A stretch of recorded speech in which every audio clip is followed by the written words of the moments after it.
Welcome, everyone. On behalf of the entire congregation, I welcome you to the Unitarian Universalist Church of the Shenandoah Valley. I am Sandra Henry Stocker, your worship associate for today's service. We gather together with our doubts as well as our convictions, with our fears and our hopes, with our failures and our aspirations, with our sorrows and our joys. Whether you are joining us here today for the first time, been a member or friend for many years, we're glad you are here. Whatever faiths you have known, if any, whatever your background, whoever you are, whomever you love, however you arrived here, you are welcome.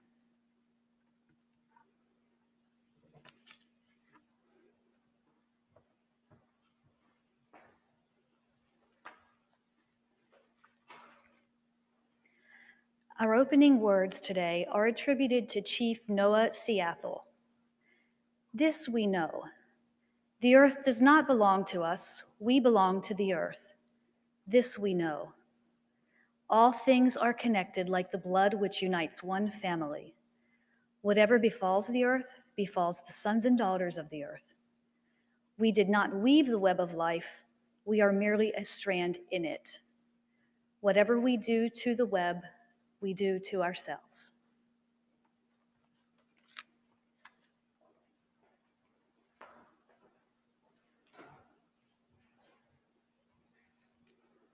Now, as Robert comes forward, let us all say together from our homes the words for lighting the chalice. In the light of truth and the warmth of love, we gather to seek, to sustain, to share.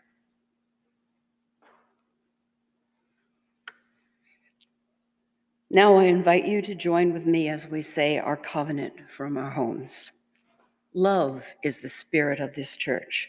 The quest for truth is its sacrament. To dwell together in peace, to seek the truth in freedom, and to help our neighbor. To these ends, we covenant one with another.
Now, a moment of silence for all those who have died or are suffering through this pandemic.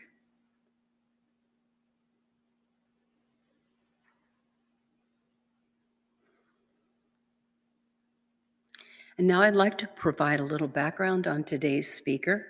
Pam Keim, our choir director, is an avid gardener who has had her hands in the soil in one way or another for almost all of her life. As a child, she spent a lot of hours working with her grandparents' truck patch and in her family's large vegetable garden that fed a family of 6.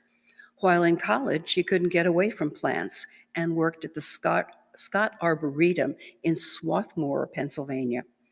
Pam currently grows perennials, annuals, and vegetables and has become very interested in improving the biodiversity of her backyard. She is also active in protecting the Abrams Creek Wetlands Preserve in the city of Winchester and currently serves on a committee that recently was awarded a $30,000 grant from the Garden Club of America to restore the wetlands. Today, she shares with us ways that we can help our planet by rethinking what we plant in our backyards.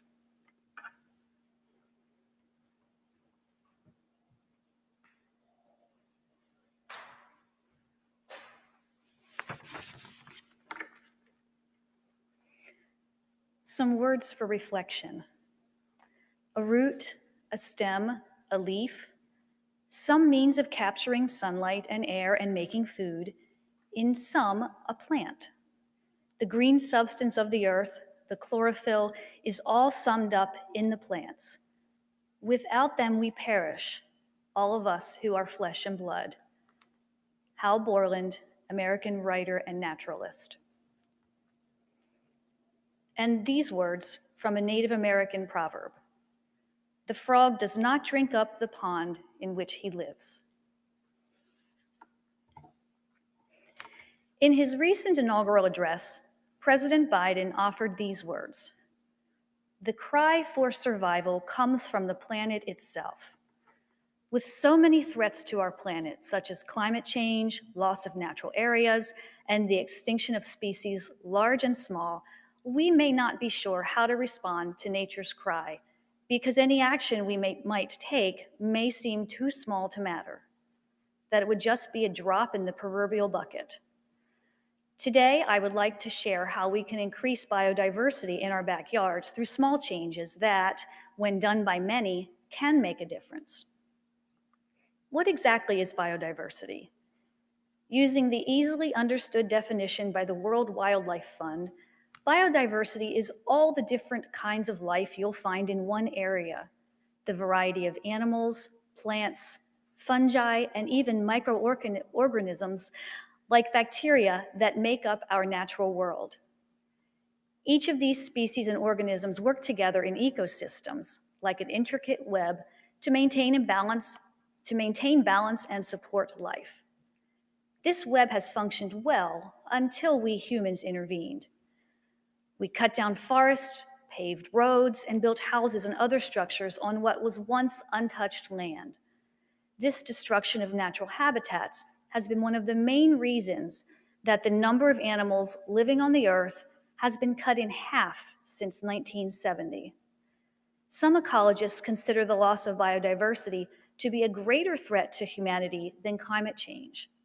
In the words of Oxford professor David MacDonald, without biodiversity, there is no future for humanity. So how can we attempt to improve biodiversity? Ecology professor Douglas Tallamy, in his books Bringing Nature Home and Nature's Best Hope, believes that in order to prevent the extinction of many species, and perhaps even our existence, we need to turn to our yards.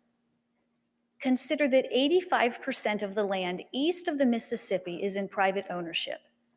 That means we cannot rely on preserves and national parks and conservation areas alone to restore our ecosystems. Furthermore, only about 5% of the continental US is in its original natural state. Research shows that species decline in the same percentage as loss of natural areas. There is time to halt the loss of species if we act quickly and if we use land areas, such as backyards, that could go from contributing very little to biodiversity to being part of the solution. Tallamy, like other experts, believes that even small fragmented areas in close proximity to one another, such as our backyards, can collectively function as a larger tract of land and support biodiversity and ecological restoration. You may be thinking, there are plants and trees and shrubs and grass in my yard. Doesn't that help the earth? Unfortunately, much of our standard suburban landscaping consists of non-native ornamental plants, along with lots and lots of turf grass. This creates a landscape that may look good, but which doesn't promote biodiversity. So what can we do to change this? One of the most important ways to improve the biodiversity of our landscapes is to plant native plants. Before reading Dr. Ptolemy's books, I'll admit that I thought that it was preferable to plant native plants because exotic plants can be invasive and crowd out or totally eliminate native plants. And while this is true, I didn't fully grasp what native plants do that alien plants cannot do. Native plants are better, in fact essential, because they provide both food and reproductive sites for wildlife, including insects. Insects are especially important in sustaining life on this planet. As pollinators, yes, but also as decomposers of waste, consumers of pests, and especially as the food eaten by many animals farther up the food chain. If we lose the insects, then everything will collapse, says biology professor David Galison. Noted biologist E.O. Wilson posited back in 1987 that losing insects would cause huge problems for life forms, including humans. While insects are the primary plant eaters in most parts of the world, many are specialists, meaning that they only eat or reproduce on one kind of plant, typically a native plant, with which it shares an evolutionary relationship. If that plant isn't available because it has been replaced by exotic plants or destroyed by development, then those butterflies, moths, or other insects won't survive in the region. And because those insects are in turn eaten by spiders, rodents, reptiles, amphibians, and most birds that live on land, if insects disappear due to lack of host plants, that spells big problems for the ecosystem. Insects became specialists out of necessity. Plants survive by having chemicals in their leaves that taste bad, which keeps them from being eaten. Some plants have adapted over thousands of years to tolerate these chemicals and can eat the unsavory plants. For example, most of you probably know that the monarch caterpillar has evolved to eat milkweed in spite of milkweed's toxic milky sap. In fact, the monarch caterpillar is so specialized that it can only eat milkweed, and the monarch butterfly lays its eggs only on milkweed as well. So if the milkweed population declines, the monarch population will also decline, as sadly we are already seeing today. Just like insects, many bees are also specialists and can only use the pollen from specific flowers. Dr. Ptolemy recommends that to improve backyard biodiversity, we focus on supporting caterpillars. Research has shown that caterpillars transfer more energy from plants to other animals than any other plant eaters. This becomes easier to believe when you consider that one bird's nest can require up to 6,000 caterpillars just to raise the chicks from birth to leaving the nest. And in case you're wondering, only a few birds can complete their life cycles on seeds alone. Most need caterpillars to raise their chicks. Some native plants are more beneficial to the habitat than others. In fact, 5% of native plants make 75% of caterpillar food. Some native plants practically have superpowers. For example, the oak tree supports an incredible 557 species of caterpillars in the mid-Atlantic region. Contrast that with the non-native ginkgo tree, which supports 5 species of caterpillars. If you're going to plant only one thing, make it an oak tree. Some other examples of highly beneficial plants include red and sugar maples, which support 300 species of caterpillars, hickory trees, 235 species, plus providing nuts for mammals, goldenrod, 114 species, low bush and high bush blueberries host 294 species of caterpillars and also provide lots of fruit for birds and mammals.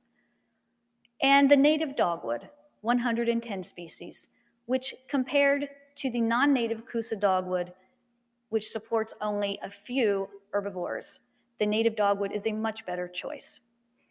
I must share that when my college-age daughter was reading my talk earlier today, she responded, "What type of Virginian would not plant a native dogwood?" A word about non-native ornamentals. In addition to not supporting wildlife, exotic plants bring other problems. They can be invasive and destructive, as we see with the spread of exotics like kudzu. Introduced species can destroy ecosystems because the ecosystem has not yet evolved a mechanism to fight the introduced species. Alien plants can bring new blights to our country with devastating results, such as the loss of the American chestnut tree, which went from being the primary producer of nuts in the eastern United States until its tragic demise in the first half of the 20th century. Non-natives can also introduce pests, like the pesky Japanese beetle, which arrived in the US in the early 1900s, its larvae hidden among the roots of an imported Asian iris. So what can you do to improve the diversity of your yard? Here are some suggestions. Number 1, reduce the size of your lawn. Lawns take land that was once covered with a variety of plant life and turn it into a monoculture. To make things worse, we pour toxic pesticides on our lawns. I'm not suggesting you get rid of your lawn. Make a small change. Here are some things you might consider. Start with areas where the grass doesn't grow very well. Increase the size of your current beds by a small amount, even by a foot or 2. Perhaps add a new bed. Replace parts of your lawn with corridors of wildflowers, particularly if you have a good amount of acreage in grass. Consider lawn alternatives like tapestry lawns for low traffic areas, which use low flowering plants like thyme and chamomile. Number 2, plant native plants, especially those that benefit large numbers of species. There is a very helpful website called Native Plant Finder. That's Native Plant Finder, which, when you enter your zip code, tells you what native species to plant in the order of their effectiveness for your area. Some great choices for our area include milkweed, coneflower, and rudbeckia, also known as black-eyed Susans. Number 3, plant a variety of native plants. Research shows that diversity of animals in a habitat is directly related to the diversity of plants. Number 4, plant a pollinator garden or add pollinators to your current beds. But a word of caution. While the very popular non-native butterfly bush does provide nectar for butterflies, and they love it, it supports the larvae of only one of the 725 butterfly species in North America. In other words, it does virtually nothing to aid in creating the next generation of butterflies. Furthermore, it is an invasive species. Number 5, don't be so quick to clean up fallen leaves, which can shelter butterflies and moths in their various stages of life. Number 6, if you don't have a yard, practice urban gardening. Grow some pollinators in pots. Every plant counts, including those on balconies and patios. Number 7, reduce light pollution, which disorients insects and also interferes with bird flight and migration. Consider a motion sensor light instead of leaving outdoor lights lit all night. And number 8, finally, don't be afraid to start small. Any change that improves biodiversity in your yard is a step towards restoring our natural world. In my own yard, I'm planning to take an area where a swing set once stood, and rather than reseeding it with turf grass, plant coneflowers, joe pye weed, and milkweed, especially the beautiful orange-flowered milkweed species known as butterfly weed.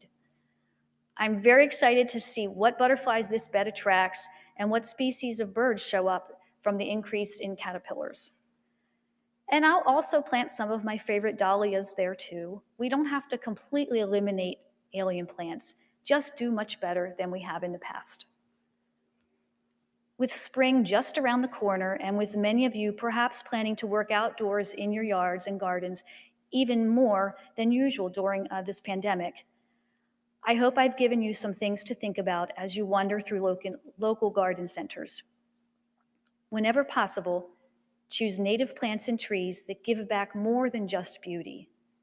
Not only will you be sustaining the butterflies and moths and birds and the entire food web, you'll have a front row seat to nature's wonders.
Now, as Robert extinguishes the flame, let us say together from our homes the words for extinguishing the chalice. We extinguish this flame, but not the light of truth, the warmth of our community, or the fire of commitment. These we carry in our hearts until we meet again. We invite you to join our church community today at noon at our virtual post-service gathering for joys and concerns, followed by our coffee hour conversations in smaller breakout groups. The Zoom link can be found in your UUCSV email. Thank you for joining us today.